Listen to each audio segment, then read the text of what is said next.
20 años atrás, en una de tantas cenas donde su mundo crecía y el mío se hacía más íntimo, Ricardo me miró con una sonrisa complacida. «Eres demasiado sencilla, Ana», dijo con ligereza, como quien descarta un detalle sin importancia. «Tu silencio no encaja en lo que soy ahora». Yo escuché, callada, no por sumisión, sino porque en el murmullo de mi propia quietud, veía la arrogancia nacer en sus ojos, una ceguera que él, en su ascenso, nunca percibió.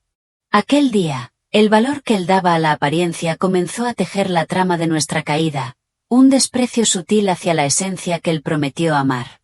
Y ese hilo, invisible entonces para él, hoy me ha traído de vuelta bajo la lluvia, a la puerta de aquella misma casa. Era una tarde sombría, la lluvia caía con fuerza sobre las viejas tejas de la casa de la familia Valdés. Ese hogar, que una vez estuvo lleno de vida y risas, se había desmoronado hacía exactamente 20 años. Yo, Ana García, estaba allí de nuevo, después de 2 décadas. Sentía un nudo en el estómago, una mezcla de aprensión y una extraña serenidad, como si el tiempo no hubiera pasado, pero a la vez, lo hubiera transformado todo. Delante del féretro de su padre, don Manuel Valdés, Ricardo estaba inmóvil, su traje oscuro acentuaba la soledad de su figura. El hombre que una vez fue considerado exitoso y próspero, ahora se encontraba desamparado en su propia casa ancestral. Don Manuel había fallecido de repente, un derrame cerebral, sin tiempo para despedidas, sin últimas palabras, su partida había sido un suspiro. El funeral se organizó con prisa, pero la casa estaba llena. Socios de negocios, parientes lejanos, amigos, todos acudieron, sin embargo, faltaba lo más importante, el calor de un verdadero hogar. Ricardo inclinaba la cabeza frente al ataúd, pero su mirada estaba vacía.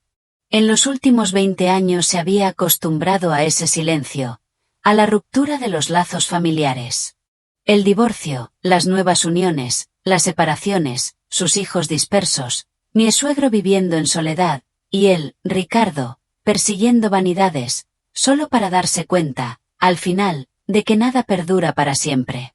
Justo cuando el sacerdote estaba terminando sus rezos, el portón de madera del jardín se abrió de golpe, una ráfaga de viento frío entró con la lluvia, y todas las miradas en la sala se volvieron hacia la entrada. En medio de la lluvia borrosa, una mujer vestida con acento oda y oscuro, tradicional de nuestro país, entró lentamente, su figura delgada y su espalda recta, su rostro sin maquillaje, pero irradiando una calma inusual. Llevaba el pelo recogido, y algunos mechones mojados caían sobre sus mejillas. Detrás de ella, 2 jóvenes, con uniformes militares impecables, avanzaban con paso firme, sus botas salpicadas de barro. Las insignias en sus hombros brillaban, su postura era erguida, sus ojos, resueltos. Con solo un vistazo, cualquiera sabría que eran verdaderos soldados. El ambiente en la sala se congeló. Ricardo frunció el ceño ligeramente. Su corazón de repente latió con una fuerza inexplicable. Esa mujer le resultaba familiar, demasiado familiar. Pero no se atrevía a creer el pensamiento que acababa de cruzar por su mente. La mujer se detuvo frente al féretro, hizo una reverencia profunda, y su voz, tranquila pero audible, resonó en toda la casa, silenciándola. «He traído a los nietos para despedirse de su abuelo». «¡Abuelo!». Esas 2 palabras cayeron como un rayo sobre Ricardo Valdés. Los 2 jóvenes militares dieron un paso adelante, se cuadraron, saludaron con el protocolo militar y luego se arrodillaron frente al ataúd. Sus voces, firmes y claras, resonaron: «Abuelo, hemos venido a despedirnos». Un sollozo ahogado se escuchó desde un rincón de la casa. Isabel Flores, la que fue su segunda esposa y ahora la madrastra de Ricardo, se levantó temblorosa, con el rostro pálido. «¿Quién es usted? ¿Qué tonterías está diciendo?».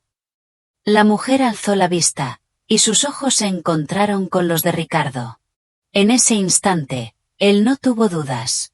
Era yo, Ana García, su exmujer, a quien había echado de casa en otra noche lluviosa hacía 20 años.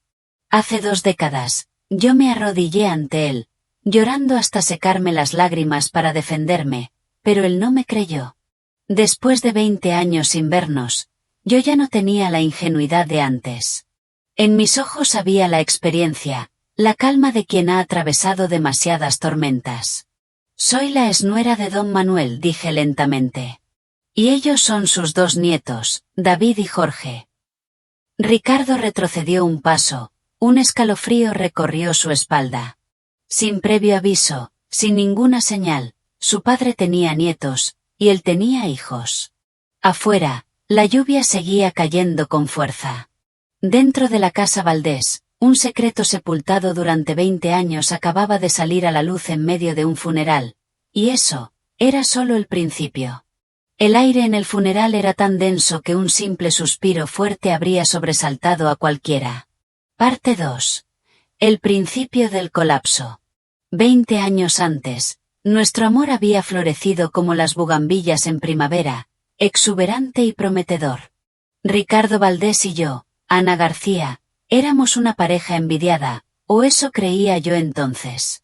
Nuestros primeros años de matrimonio fueron un remolino de pasión y sueños compartidos. Él era mi mundo, y yo sentía que era el suyo. Su mirada, entonces, me transmitía una adoración sincera, y su mano, al tomar la mía, me prometía un futuro sin nubes. Nos casamos en una pequeña iglesia, con la sencillez que siempre anhelé, rodeado solo de la familia más cercana y algunos amigos. Ricardo, en ese entonces, valoraba mi espíritu tranquilo, mi habilidad para convertir un simple hogar en un santuario de paz, ajeno a las prisas del mundo exterior. Pero el tiempo, ese escultor implacable, comenzó a moldear a Ricardo de una manera que nunca anticipé. Su carrera en el sector inmobiliario despegó con una velocidad vertiginosa. Los proyectos se multiplicaban, las inversiones rendían frutos, y su nombre comenzó a resonar en círculos que antes parecían inalcanzables. Recuerdo cómo, en tan solo unos pocos años, su fortuna ascendía ya a varios millones de euros, una cifra que para mí era inimaginable, y francamente, irrelevante para nuestra felicidad. Él se volvió una figura respetada en la alta sociedad, un empresario influyente, un hombre que se movía con soltura entre los que ostentaban poder. Y a medida que su mundo se expandía, el nuestro, el pequeño y acogedor universo que habíamos construido juntos, comenzó a encogerse. Yo seguí siendo la misma Ana. Amaba la tranquilidad de nuestro hogar, el olor a pan recién horneado, la lectura de un buen libro al atardecer. Cuidaba de la casa, de los detalles pequeños que hacen la vida agradable, sin ambiciones de lujos ni de figurar en eventos sociales. No me interesaba el brillo superficial de la fama ni la ostentación de la riqueza. Mi felicidad radicaba en la armonía, en la posibilidad de compartir una cena tranquila, en la calidez de una conversación. Pero Ricardo, el hombre que una vez me había amado por mi sencillez, empezó a verla como un lastre. Su mirada, antes llena de ternura, ahora a veces se posaba en mí con un matiz de impaciencia, de desaprobación velada. Empezó a insinuar que yo no estaba a la altura de su nueva posición, que mi quietud era una especie de desventaja en su brillante ascenso. Las cenas en casa se volvieron escasas, reemplazadas por innumerables eventos sociales, galas benéficas, reuniones de negocios hasta altas horas de la madrugada. Él llegaba exhausto, pero con una energía nerviosa, hablando de tratos, de contactos, de cifras. Yo lo escuchaba, intentando entender ese mundo que se me escapaba, pero mis preguntas sobre su día a día, sobre sus sentimientos, a menudo se encontraban con respuestas cortantes o un silencio cansado. La soledad, esa compañera silenciosa, comenzó a instalarse en mi corazón. No era una soledad de ausencia física, sino una soledad de espíritu, de un espacio compartido que se hacía cada vez más grande entre nosotros. La persona que había prometido ser mi compañero, ahora parecía un extraño, un hombre impulsado por una fuerza que no comprendía. Poco a poco, las fisuras comenzaron a aparecer, pequeñas al principio, casi imperceptibles, pero irrevocables. La ilusión de un amor ideal, de un hogar perfecto, se agrietaba con cada paso de Ricardo hacia el brillo vacío de su nuevo mundo. Aquel resplandor exterior de la vida de Ricardo, tan cegador para muchos, comenzó a arrojar sombras cada vez más largas sobre nuestra intimidad. Yo seguía observando, callando, intentando comprender qué era lo que había cambiado tan profundamente en el hombre con el que me había casado. La brecha entre lo que él deseaba de la vida y lo que yo valoraba se hacía abismal. Él necesitaba reconocimiento, la validación de los demás, el brillo de una imagen perfecta, mientras yo solo anhelaba la autenticidad, la verdad en los pequeños gestos. Fue entonces cuando Isabel Flores entró en nuestras vidas, una mujer elegante, ambiciosa, con una astucia que yo percibí desde el primer momento, aunque Ricardo, cegado por su ego y la necesidad de una compañera a su altura, era incapaz de ver. Isabel era una socia de negocios, o así la presentó Ricardo. Se movía con una gracia que combinaba la frialdad del cálculo con una aparente calidez. Al principio, sus acciones eran sutiles, casi imperceptibles. Pequeños comentarios, aparentemente inocentes, que sembraban la duda sobre mi carácter, mi lealtad.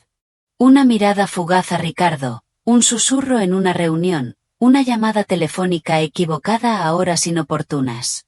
Ella creaba malentendidos, tejía una red de insinuaciones que, poco a poco, comenzaron a corroer la confianza que debería haber existido entre Ricardo y yo.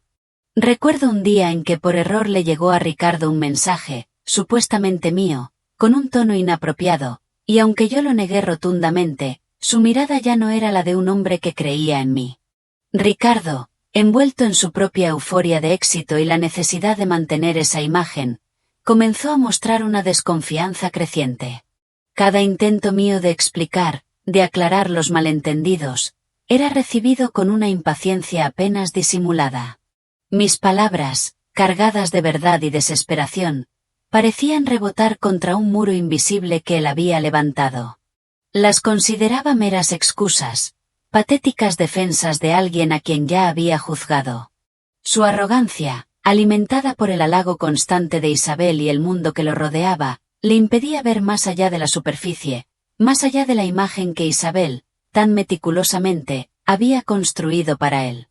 Él necesitaba una mujer que brillara a su lado en los eventos sociales, una figura que complementara su éxito, y yo, con mi sencillez, me había vuelto, para él, una sombra. Mi exsuegro, don Manuel, en cambio, era un hombre de otra madera. Él, con su sabiduría y su mirada penetrante, parecía percibir la falsedad en el aire.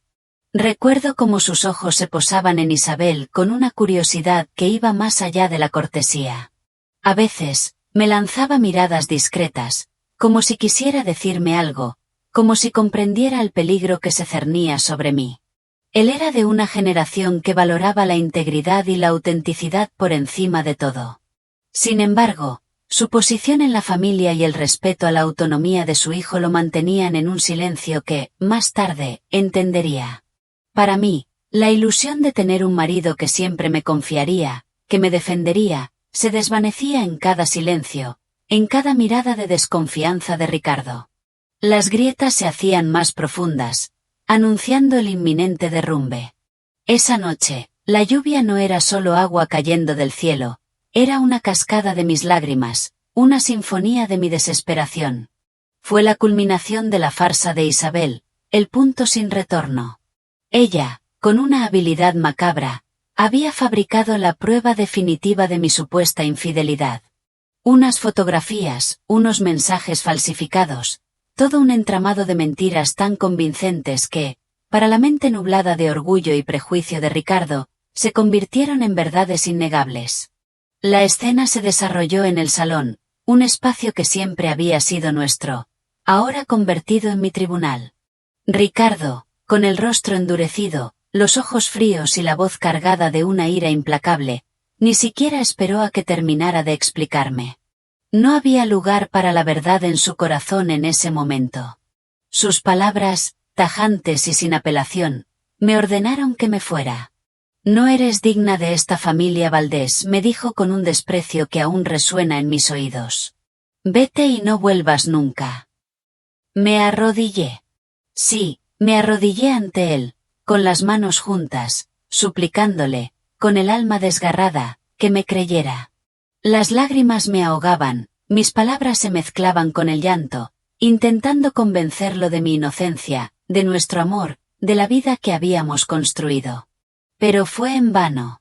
Él ya había tomado su decisión, y mi dolor, mi verdad, eran insignificantes frente a su orgullo herido y la perfecta imagen que Isabel había logrado pintar.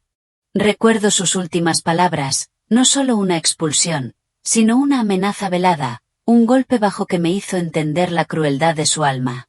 Si te atreves a contarle a alguien de esta familia algo que yo no quiera, te quitaré todo, incluso el derecho a ser madre de cualquier hijo que puedas tener. Esa advertencia fue la razón por la que, incluso después de descubrir que estaba embarazada, decidí mantener el secreto. Me levanté, con el cuerpo tembloroso y el alma rota. Las palabras de Ricardo, como cuchillos helados, me atravesaban una y otra vez. Sin mirar atrás, con el peso de mi vientre aún incipiente y una humillación insoportable, salí de la casa. La puerta se cerró detrás de mí con un golpe seco que resonó como el fin de mi mundo. La lluvia me empapaba, mezclándose con mis lágrimas, mientras caminaba sin rumbo por las calles oscuras, llevando conmigo no solo el dolor de la traición, sino también el secreto de una nueva vida que latía dentro de mí. Mi suegro, don Manuel, lo presenció todo desde un rincón, con una expresión de impotencia y profundo pesar. Sus ojos, aunque silenciosos, hablaban de una tristeza infinita. Él intentó, en un momento, dar un paso hacia mí, pero la mirada gélida de Isabel y la ceguera de su propio hijo lo detuvieron. Era una batalla perdida, una injusticia que él no pudo detener en ese instante, pero cuya semilla de verdad ya había sido plantada en su corazón.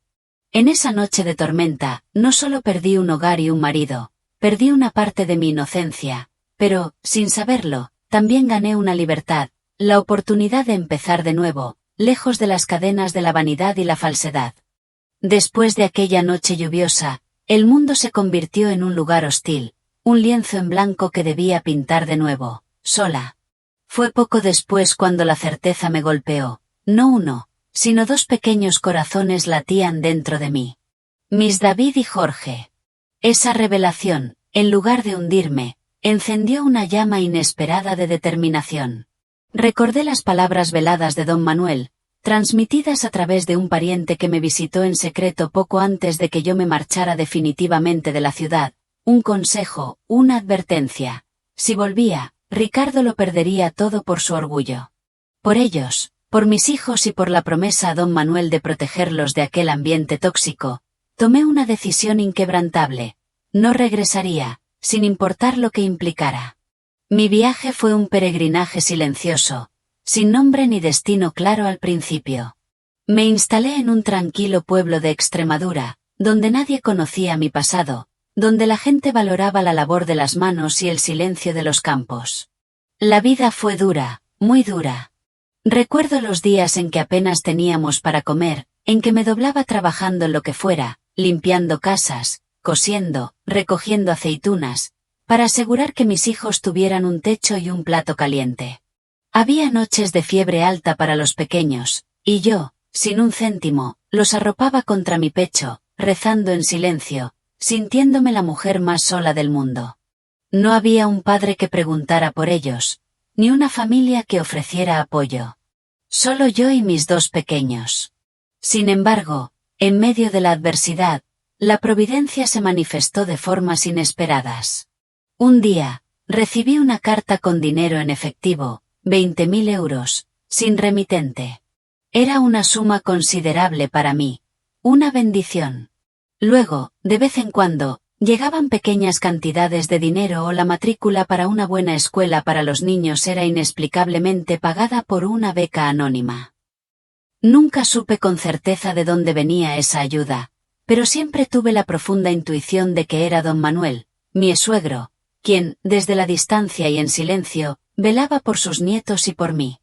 Esa ayuda no fue una muleta, sino un aliento, una confirmación de que no estábamos completamente solos en el mundo. Me hizo entender que la bondad y la justicia a veces operan en la sombra, lejos del clamor.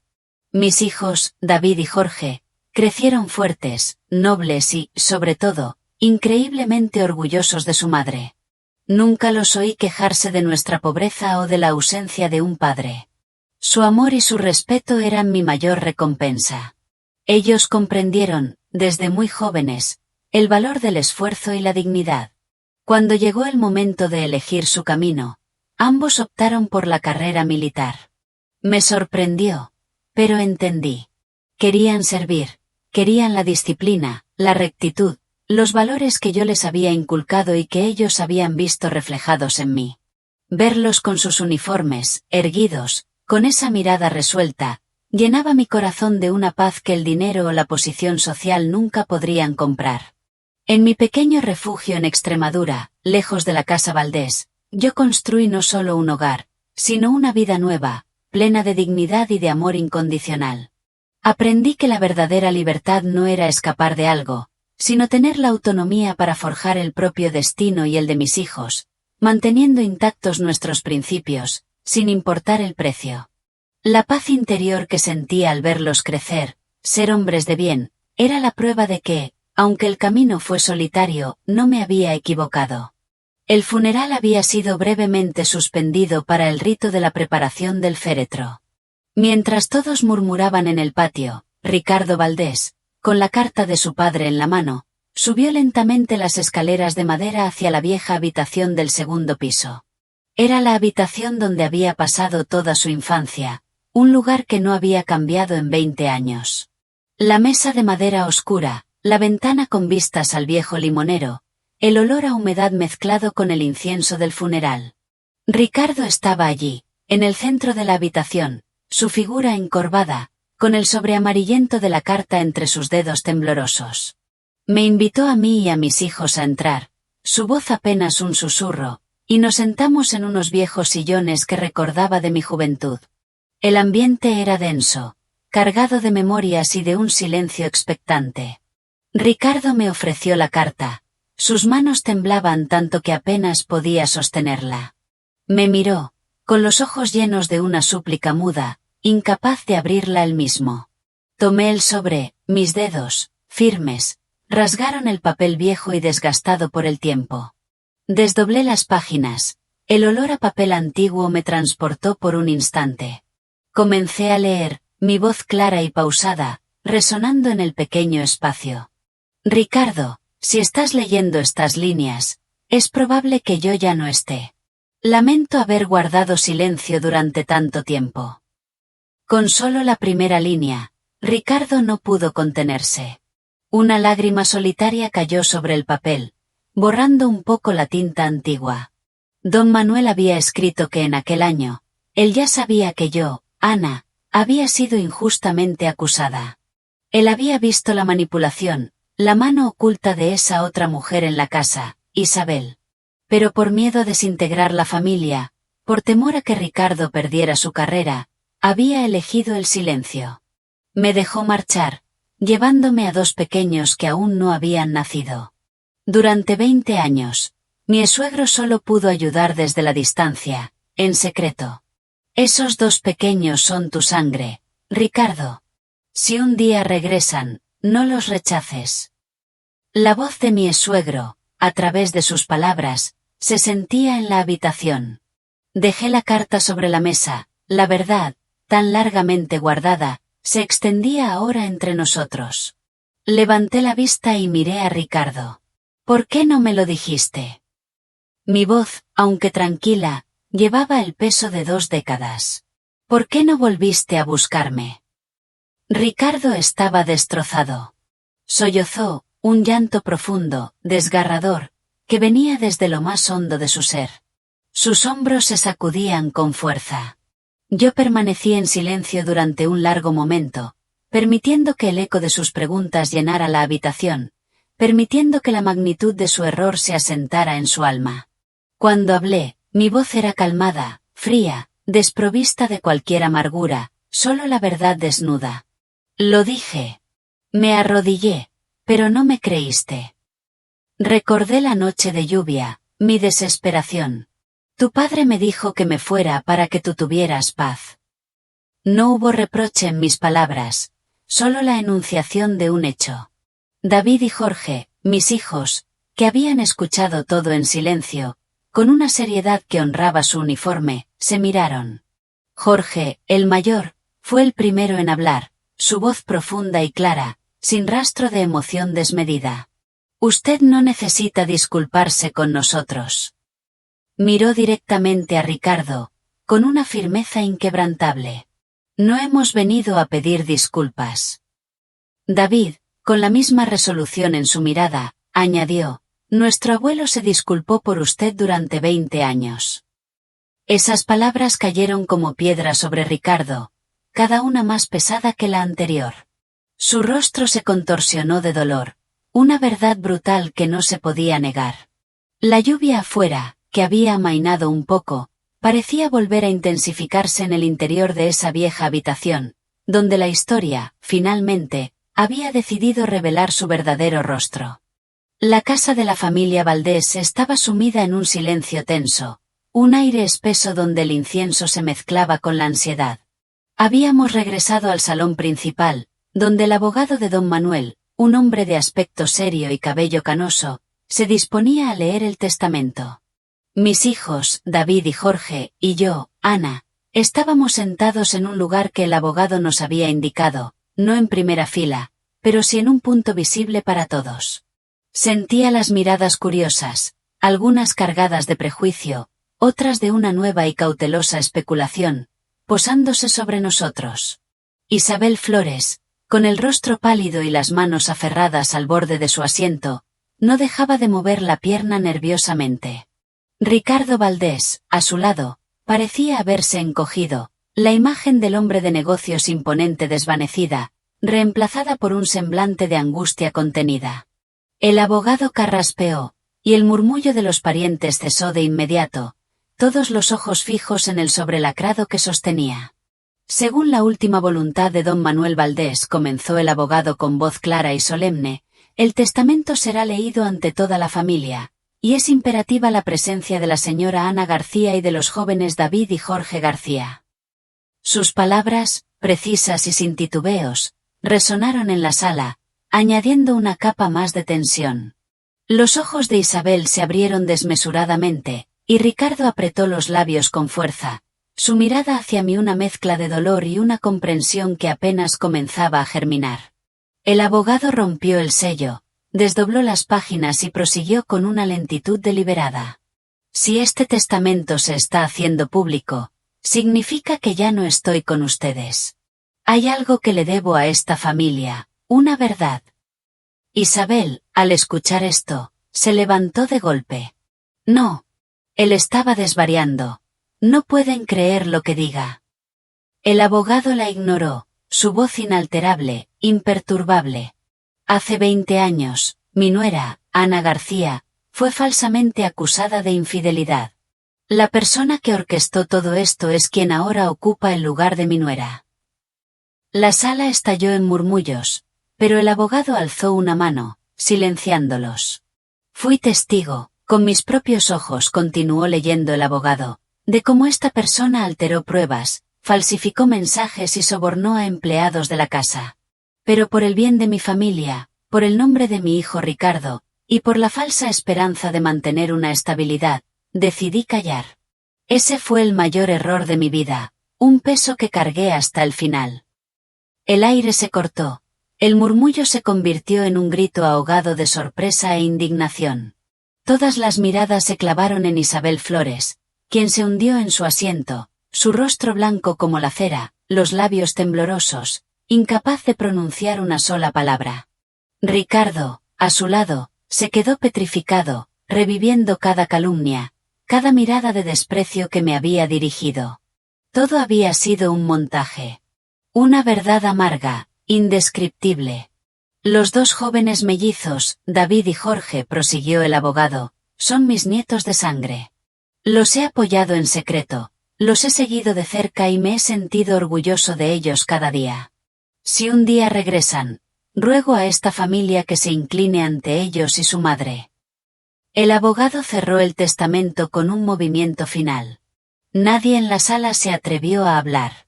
Mis ojos, Ana, estaban enrojecidos, pero ninguna lágrima se derramó. David y Jorge permanecieron a mis lados, erguidos como dos muros inquebrantables, sus rostros serios, su dignidad intacta. Isabel Flores, desquiciada, trató de balbucear algo, pero sus palabras se perdieron en el aire. Yo solo temía perder a mi marido, perder mi posición, logró decir, su voz quebrada. Y yo, dije por primera vez, mi voz temblaba ligeramente, pero con una fuerza inesperada, ¿y yo qué? ¿Y mis 2 hijos que aún no habían nacido? Esa pregunta resonó en la sala, haciendo que muchos bajaran la mirada avergonzados. Ricardo Valdés dio un paso al frente, la figura de un hombre roto. Miró a Isabel, luego me miró a mí, sus ojos vacíos, llenos de un dolor extremo. La culpa es mía, dijo, su voz se quebró. Creí en la persona equivocada y destruí a una familia entera. Se arrodilló, allí, en medio del salón principal, ante todos sus parientes, ante su exmujer, y ante sus 2 hijos de sangre que nunca había reconocido. Lo siento, sollozó Ricardo, sus lágrimas caían sin control. Siento haberte hecho sufrir a ti y a mis hijos hasta este día. David y Jorge lo observaron, sus ojos, aunque firmes, mostraron un leve temblor, que rápidamente se desvaneció, volviendo a la calma. David habló, su voz grave. Usted no necesita disculparse ante nosotros. Nuestro abuelo se disculpó por usted durante 20 años. Esas palabras fueron el golpe final. Inclina mi cabeza levemente ante el féretro de don Manuel. Padre, la verdad finalmente ha salido a la luz. Ya no siento rencor. El funeral continuó en silencio. La reputación había sido restaurada, la verdad, expuesta. Pero Ricardo Valdés comprendió que hay cosas que, aunque la verdad salga a la luz, nunca se podrán recuperar. Y por delante, le esperaba una disculpa aún más tardía. Después de que la verdad saliera a la luz, la casa de la familia Valdés, aunque todavía sumida en el dolor del luto, respiraba un aire diferente, cargado de vergüenza para algunos, y de un respeto tácito hacia nosotros. Mis hijos, David y Jorge, y yo, Ana, nos mantuvimos en la última fila durante el resto del funeral, no buscando un lugar destacado, ni exigiendo un reconocimiento formal en el árbol genealógico familiar. Era un acto de dignidad silenciosa, un recordatorio de que nuestra presencia allí era por un deber de afecto hacia don Manuel, no por codicia ni por un deseo de venganza. Las miradas que antes nos habían juzgado, ahora se desviaban o se posaban con una nueva expresión de arrepentimiento. Isabel Flores, la que había sido dueña de casa durante 2 décadas, fue llevada a una habitación interior, sola, sin nadie que la consolara o la defendiera. Su reinado había terminado, derrumbado no por la fuerza, sino por la simple verdad. Cuando el cortejo fúnebre comenzó a moverse lentamente hacia el cementerio, Ricardo se acercó a mí, su rostro marcado por la noche de revelaciones y lágrimas. Me pidió hablar en privado, lejos de los oídos de la familia y de las miradas curiosas. Nos apartamos a un pasillo lateral, el mismo pasillo donde, hacía 20 años, yo había rogado por su fe en medio de la lluvia, con el vientre abultado y el corazón destrozado. Lo siento, dijo, su voz ronca, apenas reconocible. Siento no haberte creído. Siento haber permitido que tú y mis hijos sufrieran la ausencia de un padre. Sus palabras, que deberían haber significado tanto, ahora flotaban en el aire como ecos tardíos, desprovistos del poder de sanar. Lo miré, mis ojos serenos, sin rastro de rencor. Usted no necesita disculparse más, respondí con suavidad. Esas palabras, Ricardo, debieron ser pronunciadas hace 20 años. Su esperanza se encendió, quizás interpretando mi calma como una señal. Si ahora, murmuró, con la voz ahogada, si ahora quiero compensar, ¿qué puedo hacer? 3 años habían pasado desde aquel funeral que marcó un antes y un después para la familia Valdés, y por supuesto, para nosotros. La vida siguió su curso, tejiendo nuevos hilos en el tapiz del tiempo. Mis hijos, David y Jorge, se habían convertido en hombres, en oficiales del ejército, ejemplares en su disciplina y en su compromiso. Recuerdo aquel día en que se les otorgó una condecoración por su destacada labor en una misión compleja. Yo estaba allí, en el auditorio, sentada en una de las últimas filas, mi corazón henchido de un orgullo que no necesitaba gritarse. Eran la encarnación de la rectitud y la valentía, los valores que siempre les enseñé, forjados en la adversidad y el amor incondicional. Sus figuras, erguidas en el estrado, sus miradas firmes, inspiraban respeto, y el aplauso resonó en todo el salón, un eco de su mérito. En un rincón discreto, también pude ver a Ricardo Valdés. Estaba allí, en las filas de atrás, una figura más sobria que antaño, con un aire de contrición que el tiempo había grabado en su rostro. No se acercó, no intentó buscar un reconocimiento, ni intentó que lo vieran. Solo estaba allí, en silencio, observando a David y Jorge, a sus hijos. Estoy segura de que, en su interior, les llamaba hijos, un susurro de orgullo y un dolor de arrepentimiento. Era el reconocimiento silencioso de un padre que había tardado demasiado en despertar, que había perdido el derecho a llamarlos así en voz alta. Su presencia, tan contenida, era una prueba de su cambio, de que la lección, aunque a un costo altísimo, finalmente había calado hondo en su alma. Al regresar a mi pequeño hogar, a mi remanso de paz en Extremadura, me detuve en el umbral. El sol de la tarde bañaba mi jardín, los vientos suaves acariciaban mi rostro, un recordatorio de la serenidad que había encontrado. Mis hijos se preparaban para partir a una nueva misión, sus siluetas en uniforme se alejaban por el camino. Madre, entre usted, que el frío ya se siente, dijo David, su voz cálida. Sonreí y asentí.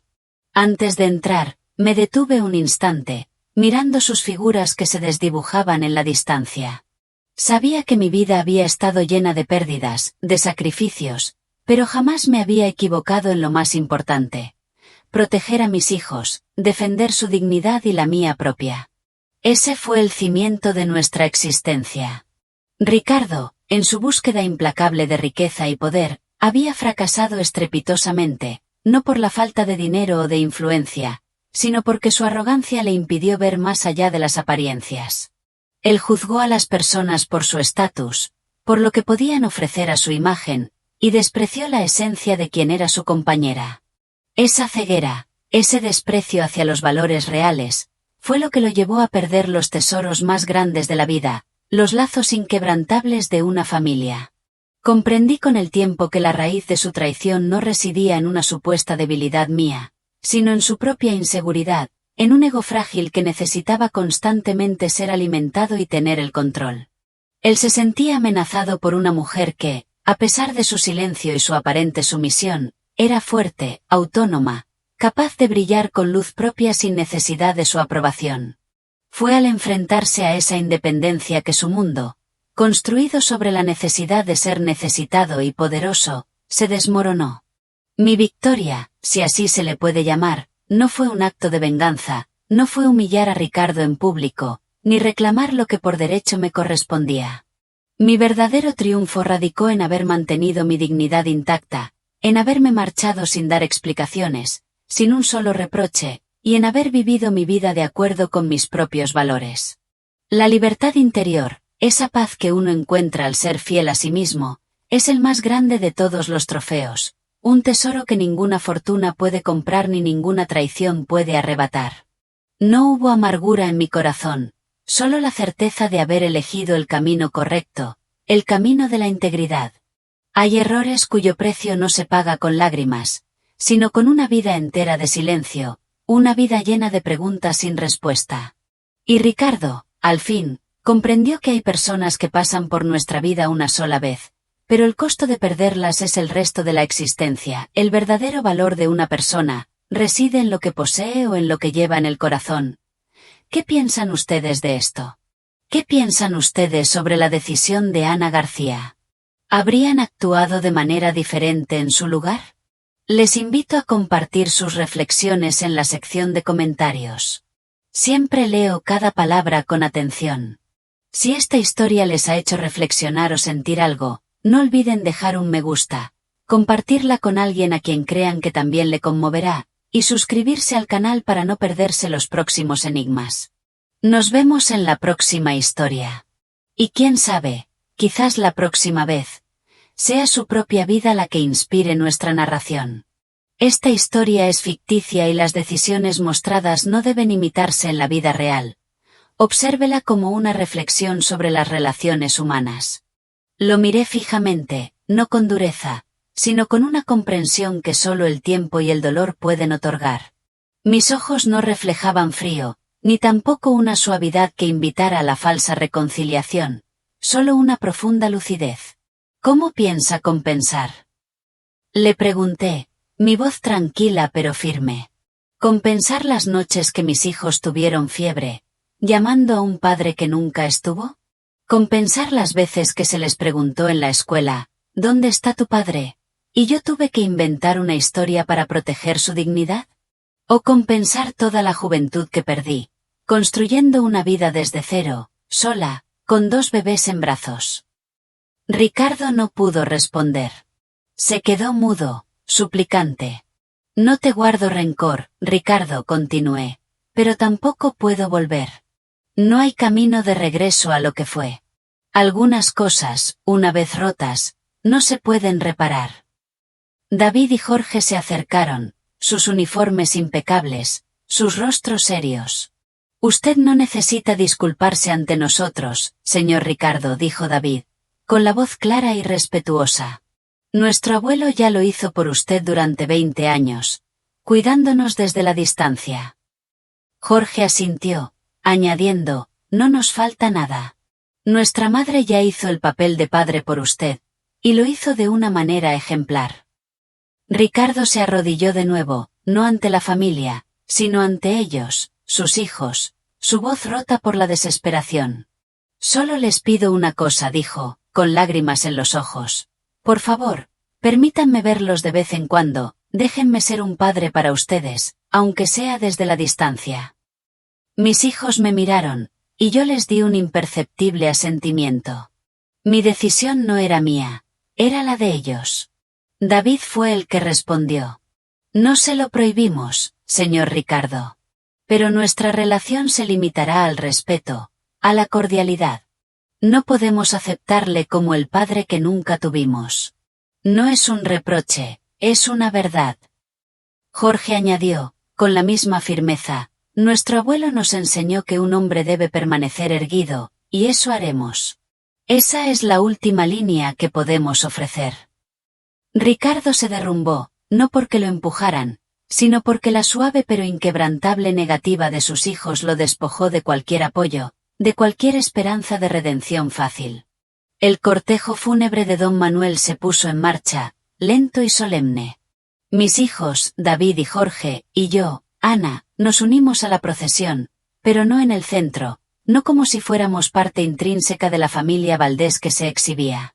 Caminamos en un lugar discreto, atrás, dejando que la familia de Ricardo ocupara su espacio, el que tanto valoraban. Mis hijos, con sus uniformes impolutos, sus espaldas rectas, sus miradas fijas hacia adelante, no se volvieron para mirar a Ricardo. Yo tampoco lo hice. No había necesidad. El capítulo con la familia Valdés, con Ricardo, había terminado para nosotros, al menos en la forma que una vez existió. Sentía la ligereza de un peso levantado, no una victoria efusiva, sino una profunda y tranquila sensación de liberación. Habíamos cumplido nuestro deber, honrado la memoria de un hombre justo, y la verdad, aunque tardía, había encontrado su camino. El silencio de nuestros pasos era una declaración más potente que cualquier grito o reproche. Ricardo Valdés se quedó atrás, inmóvil en el patio de su gran casa, bajo un sol que empezaba a abrirse paso entre las nubes, pero que a él no le ofrecía calidez alguna.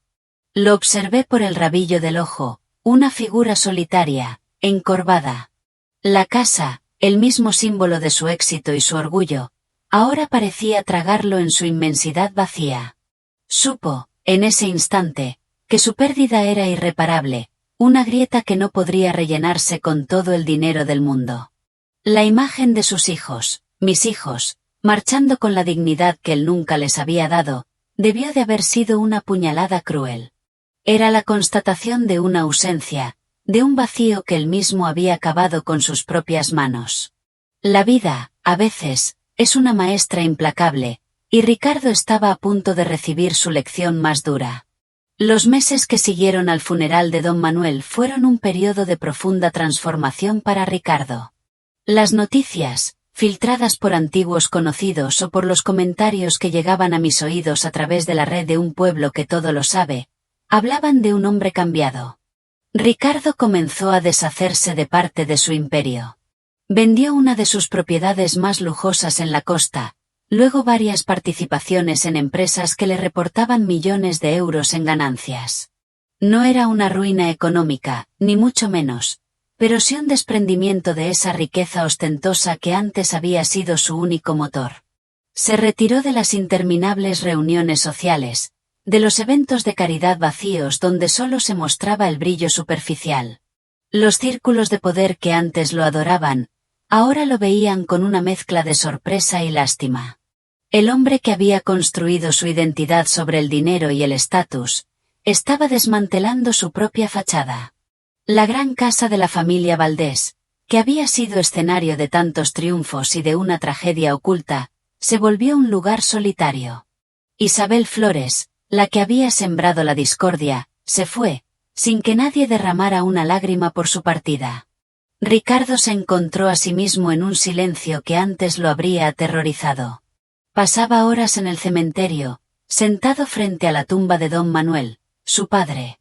La gente del pueblo decía que hablaba solo, que susurraba, confesando los errores que antes su orgullo le impedía reconocer. Me equivoqué, padre, eran las palabras que, según se decía, más repetía. Me equivoqué desde el momento en que no creí en la persona que amaba. Me equivoqué al valorar el brillo sobre la verdad. Era una penitencia personal, un intento desesperado por enmendar un alma que se sentía fragmentada. No buscaba mi perdón, no buscaba la redención ante el mundo, sino una paz interior que el éxito y el dinero nunca le habían proporcionado. Era un camino arduo, lento, doloroso, el de un hombre que se ve obligado a mirarse al espejo y confrontar sus propias sombras. Con el tiempo, su transformación se hizo más tangible. Empezó a involucrarse en obras de caridad, no como antes, por la foto o por la imagen, sino con una dedicación genuina. Visitaba un orfanato en los alrededores de Madrid, llevando no solo donaciones de miles de euros, sino su tiempo, su presencia, escuchando las historias de los niños que, como mis hijos en su momento, crecían sin una figura paterna. Su mirada, antes altiva y calculadora, ahora mostraba una humildad y una tristeza que lo humanizaban. No fue un cambio repentino, no fue un milagro instantáneo. Fue un proceso, lento como el crecimiento de un árbol, cada pequeña acción, cada acto de bondad, una hoja nueva en su alma marchita. Comprendió, al fin, que la verdadera riqueza no se medía en cuentas bancarias, sino en la capacidad de conexión humana, en la posibilidad de ofrecer consuelo y apoyo. Había pasado toda su vida persiguiendo lo efímero, y ahora, en la quietud de su arrepentimiento, empezaba a encontrar el verdadero sentido de la existencia. Era una lección aprendida con el precio más alto, el de una familia rota y 20 años de ceguera, pero una lección que, finalmente, había comenzado a darle una nueva dirección a su vida.